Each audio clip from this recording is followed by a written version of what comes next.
வணக்கம். பௌர்ணமி அன்னைக்கு மதுக்கரையில இருக்கிற தர்மலிங்கேஸ்வரர் கோயில் போனோங்க. அங்கே வழக்கமா காலை நேரத்திலே போயிருவோம். போயிட்டு கிரிவலம்லாம் முடிச்சுட்டு, அங்கேயே அன்னதானம் சாப்பிட்டுட்டு, மேலே போய் சாமி கும்பிட்டுட்டு அப்படி தான் வருவோம். இந்த முறை ஆனா எங்களுக்கு சாயங்காலம் தான் போக முடிஞ்சுது. சாயங்காலம் போனோம். அதுவும் கடைசி நேரத்தில தான் போனோம். நேரம் முடிஞ்சிருமோன்னு பயந்துட்டு தான் போனோம். ஆனா உள்ள அனுமதிச்சாங்க. குழந்தைங்க எல்லாரையும் இல்லாம செருப்பு போட்டுட்டே நடக்கலாம் அப்படின்னு சொல்லிட்டாங்க. ரொம்ப தரை சூடாக இருக்குது. அதனால செருப்பு போட்டுட்டே போகலாம் அப்படின்னு சொன்னாங்க.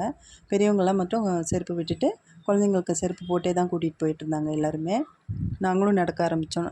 நல்லா இருந்தது. ஆனா ரொம்ப கூட்டம் இல்ல. எல்லாம் காலையிலேயே வந்துட்டு போயிட்டாங்க போல. அவ்வளோவா கூட்டம் இல்ல. கம்மியா தான் இருந்தது. ஆனா நெறைய பேர் நடந்துட்டு இருந்தாங்கங்க. நாங்க போயிட்டு அப்படியே சாமி வரிசையா அங்கங்க சாமி வச்சிருந்த எல்லாரும் சாமி வழிபாடு பண்ணிட்டு தான் போனாங்க. அங்கங்க பார்த்தீங்கன்னா, கல்லு வந்து அடுக்கி நெறைய பேர் வீடு கட்டணும், அந்த மாதிரிலாம் நெறைய கல்லெல்லாம் அடுக்கி வச்சிருந்தாங்க. அதெல்லாம் பார்த்துட்டே வந்தோம். பார்த்துட்டே அப்படியே நடக்கும்போது, கொஞ்ச தூரத்தில பார்த்தீங்கன்னா, அ அந்த நாட்டு மரங்கள், அந்த கருவ மரம் இதெல்லாம் நெறைய இருந்துச்சுங்க. அந்த காய்கள்லாம் நெறைய கீழ கொட்டி கிடந்தது. அப்புறம் அதெல்லாம் பாதி எடுத்து பார்த்துட்டு, பிள்ளைங்களுக்கெல்லாம் அதெல்லாம் இந்த காய் என்ன மரம் அப்படின்லாம் சொல்லி காமிச்சு குடுத்துட்டே வந்தோம். நல்லா இருந்துச்சுங்க.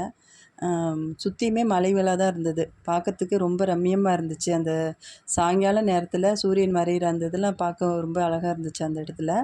கீழ பார்க்கும்போது பார்த்தீங்கன்னா, எல்லாம் அப்படியே குட்டி குட்டி வீடுங்களா ரொம்ப சின்ன சின்னதா தெரிஞ்சுச்சு. அ அப்படியே மேகமூட்டமோட நல்லா இருந்தது அந்த அனுபவம் பார்க்கறதுக்கு.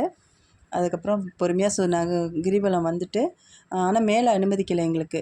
நேரம் ஆயிடுச்சு அப்படின்னு சொல்லிட்டு, மேல சாமி பார்க்க அனுமதி இல்ல. 5 மணியோடலாம் இப்போலாம் நிப்பாட்டிர்றாங்க. முன்னாடிலாம் 6:30 மணி, 7 மணி வரைக்குமே மேல போய் சாமி பார்க்க மலை ஏறுறதுக்கு அனுமதிச்சாங்க.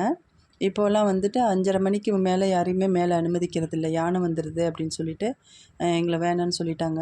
அதுக்கப்புறம் கீழ கிரிவலம் மட்டும் நாங்க முடிச்சுட்டு, அப்புறம் அங்கேயே ஒரு கொஞ்ச நேரம் உட்காந்துருந்தோம். உட்காந்துருந்துட்டு, அதுக்கப்புறமா கீழ இறங்கி சாமி கும்பிட்டுட்டு வந்துட்டோங்க.